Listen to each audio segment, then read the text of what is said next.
I was very lucky to have a wonderful writing staff working with me. Jim Perriott was my producer on the first season of The Hulk, and then Nick Correa and Jim Hirsch after that. And then two ladies who wrote their very first script for anybody on The Hulk, Karen Harris and Jill Sherman. I was working as an associate producer in public television and on a PA and freelancing, and also typing scripts for $5 an hour in between my freelance assignments to pay the rent. Jill was working as a journalist. She also reviewed movies. Karen knew someone at Universal, and we got an interview with Ken Johnson as they were looking for new blood, and we were green new blood, and Ken was nice enough to give us a shot. So we wrote The Beast Within as our very first paid-for script. It was our entree to writing. It was the door that opened. It was a wonderful opportunity to see a writer grow and help the show grow and bring new ideas to us. That's the thing we're always looking for in episodic. What can we do that's new? You're always looking for a spark of an idea that you can take and run with as far as the show is concerned. It was my first mainstream job.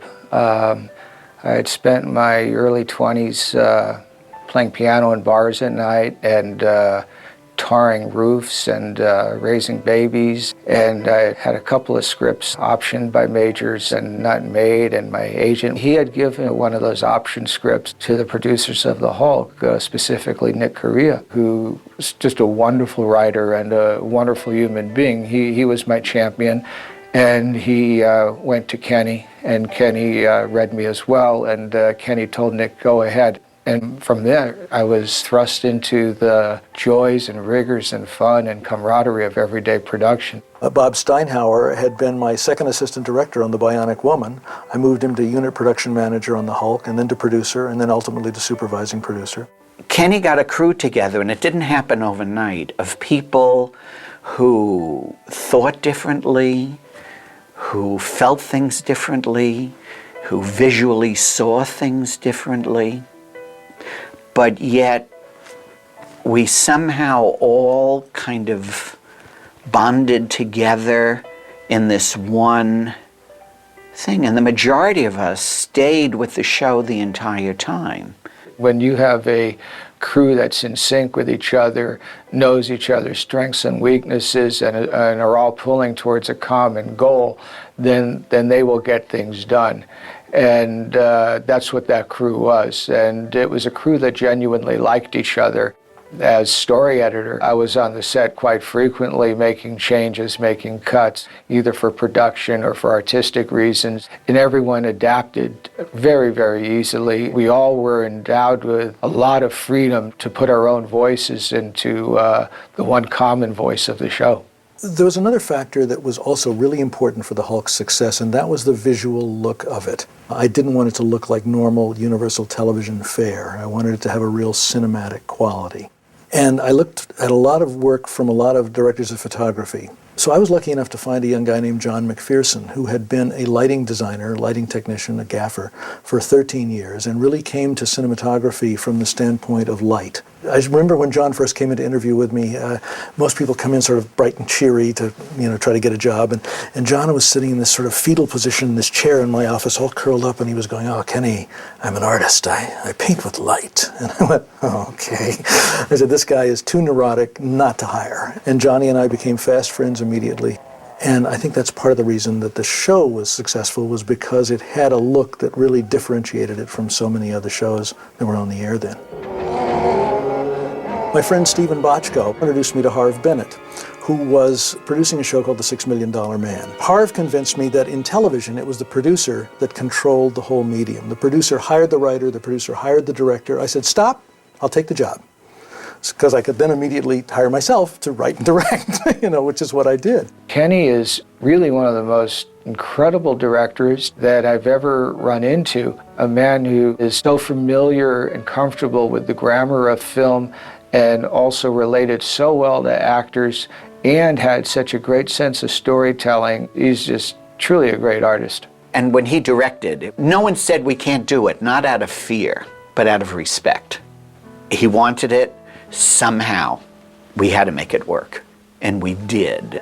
Just because he made us all feel very, very comfortable I can't think of any shows that I don't think of him as directing and having a very pleasant way of making sure that his eye and his voice was gently overriding the machine. Universal had released my pilot of The Incredible Hulk overseas as a theatrical motion picture. And I got a call from them one day saying, "Congratulations, you have the top grossing motion picture in Europe." I said, "What are you talking about?" They said, "All over Europe, The Incredible Hulk is the #1 movie in the box office." And so a year later, they released Married as the bride of The Incredible Hulk, not my title, and it did very, very well also. The Hulk around the world has been a phenomenal success. I get emails from people literally everywhere who write in about how they've been touched by it. I do remember that Nick Correa was in line at a restaurant and the reservations were backed up. And we had just started and someone was in the line saying, "If they don't call my name soon, I'm going to Hulk out." And he said, "We're going to be a hit." It had become part of the lexicon at that time. So it must have been relatable because people are still saying that. I say it occasionally.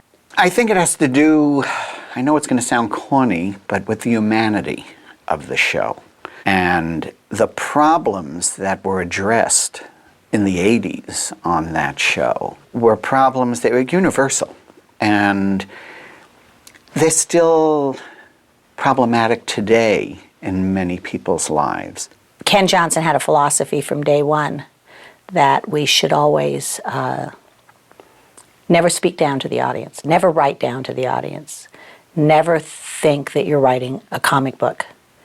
Write drama, write real stories, write real people. And that was the basis for the show, and those were our marching orders. The music in the Hulk, they were a cue for the audience. The audience could anticipate when a Hulk out was going to happen, when we were going to turn away from the action and go into plot, story, character. The music kind of got the audience ready for what was coming.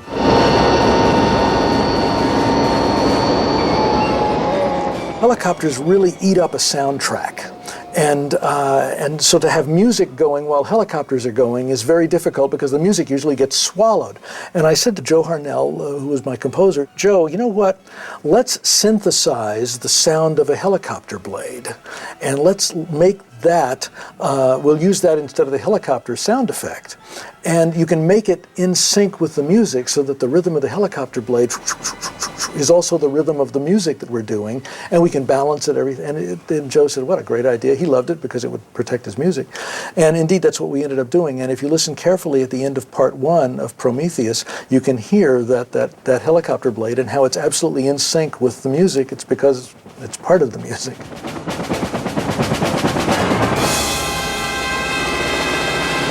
In those days, most every Universal show ended with a big, rousing, orchestral conclusion. And Joe Harnell said, "Is that what you want for this?" And I said, "No." I said, "This is a lonely man by himself. It ought to be a piece of music that is as poignant as we can make it without getting sappy, and that really plays into the pathos of this character." And so I said, "Joe, it ought to be a solo piano at the end of the pilot and at the end of every episode." And that's indeed what we did. Joe Harnell's theme was touching because it really embodied the loneliness of David Banner so well. It was so poignant. The theme is deceptive in its simplicity. It's those 4 notes. People know it. I mean, it became really recognizable.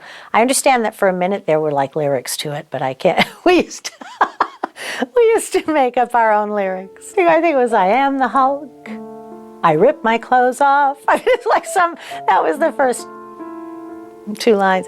And we used to sit there in post-production and just make up our own lyrics to the music. We loved it. It never failed to give you goosebumps. It never failed, and that was one of the things that you could count on, is at the end he was going to be alone again. And it just was beautiful. Joe did a great job. The music is one of the things that people mention to me most often about when they think about the Hulk and what drew them to it was the sadness that they felt for this wonderful, lovable, accessible character played by Bix, underscored by that simple musical piece that Joe wrote for it. And it's really sort of been a seminal experience in the lives of a lot of people who saw the show for the entire length of it. I don't remember an event or whether the ratings were terrible or why we were canceled. I just remember that it ended. I look back and isn't that funny? I just think of it as this fabulous 5 years, and I certainly remember the beginning, but I don't remember how it went down. Well, as I remember it, we were good. No one thought it was going to be over. And then we got word the show was canceled. The cancellation of the show did come as a surprise. There was a fellow named Harvey Shepard who ran CBS for about 20 minutes, but in that 20 minutes, Harvey decided that the Hulk was getting tired. I don't know why he decided that, because the ratings were still good. So if there was something going on, I was not aware of it. And I don't think any of us really were. I don't think Universal was. We had 7 shows in the can that we had not yet aired, and I said, Harvey, buy 6 more and you'll have a half a season. And that's 13 episodes, you'll really give it a run, let's see. And I said, besides, I got a great idea for opening the 5th season. I said, I want to do a show where David Banner's sister, whom we had set up in one of the earlier episodes, is dying of a congenital blood disease. And the only thing that can save her is a transfusion from a sibling. Now, what happens when Hulk blood gets into somebody else? And I said, and I'm telling you, America will tune in droves. And no, he didn't think that was going to do much of anything. I was also frustrated because it didn't give us the opportunity to bring the show to a conclusion, which so many people write me about and have asked me about over the years. What would you have done? And there was no final show written. The lost episode does not exist anywhere. There was certainly an idea in my head to bring the series to a satisfactory psychological conclusion for the character of Dr. David Banner. It was important for me that he got to the end of his quest, that he found a cure, essentially. And unfortunately, because we were just summarily shuffled off, we never had the chance to do that final episode, which I think was a shame in a lot of ways. By accidentally ending open-ended was sort of a nice metaphor for his anger. But yes, I do wish we could have written an episode that had a bit of closure to it. I would have liked to have seen it go and end. And it's unfortunate it didn't, you know. And I think, you know, the loyal fans of the show, they got cheated, I think. But not because of us. I don't know that there would be a good way to end it. I think the ending is he's walking off all by himself, just like always. And you know that those stories continue to go on after we're off the air, that he's still out there looking for his cure. After the Hulk ended, I would read in the trades many times, it seemed for 20 years, that there was always a mention of a Hulk movie. And the great director Ang Lee finally directed it. I know that Gale Ann Hurd had been trying to get the movie made for about a dozen years. There had been about 10 or 11 different writers on it. One of them called me after the movie opened and said, I just wanted you to know that in all the screenings that I have been in, after all the writers that have worked on this show, the only line that gets a rise out of the audience is, "No le gustaría verme enojado." So I was flattered. I'm stunned in the turnaround of Hollywood now that they are. I mean, it used to be 30 years between you remaking a movie, and now they're remaking The Hulk with Ed Norton. If it weren't for Ken and Bixby, that I don't think we'd be contemplating a remake of the movie. And I think that the TV show is pivotal to the legs that it has. Told you I'd make it. We're all gonna make it. Just by virtue of the medium that television really brought it into everyone's everyday life.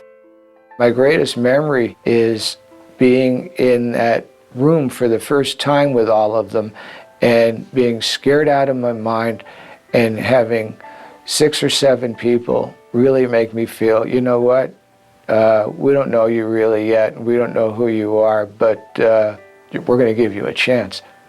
That's my greatest memory.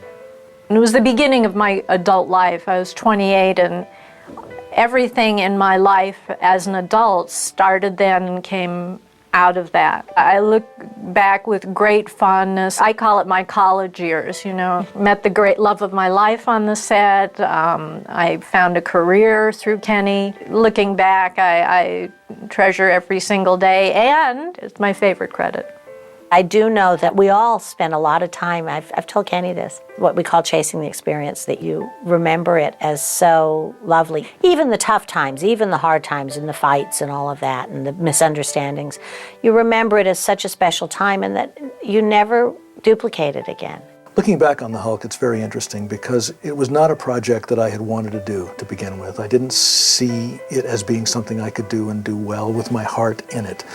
But once I hit on the idea, thanks to my wife Susie, of incorporating a little bit of Victor Hugo's Les Miserables, a little bit of Robert Louis Stevenson's Jekyll and Hyde, and I really saw that there was a way into it to mine the human condition and to do stories that were about what it was like to be cursed with something like this.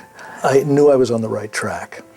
Once I was lucky enough to get Bill Bixby to come on board to play the character that I had created, and for him to be supported by people like Louis Ferrigno and Jack Colvin and all the wonderful actors whom we worked with over the 5 years that we did the show, to be able to work with crew people like my cinematographer John McPherson, like Claude Riggins, my sound man, to be able to have such wonderful, talented people behind the scenes like my editors, George Ohanian, Bob Richards, Alan Marks, and Jack Schoengarth. The hundreds and hundreds of people that worked on the Hulk have to share in the success of it with me. And it is something that I look back on very, very fondly because we did some really extraordinary work. It's very hard to do an episodic television series and have every single episode be as good as it possibly can be. Certainly you have some that are just not as good no matter how hard you work. But for the most part, our batting average was really good. And it was because of the team that I had been lucky enough to put together, particularly the writing and the producing team that worked with me over the years. All of those men and women who brought all of their talents to the Hulk are the reason that it was so successful, and the reason that I can now look back at it with such fondness and such gratitude and such joy at having been a part of it.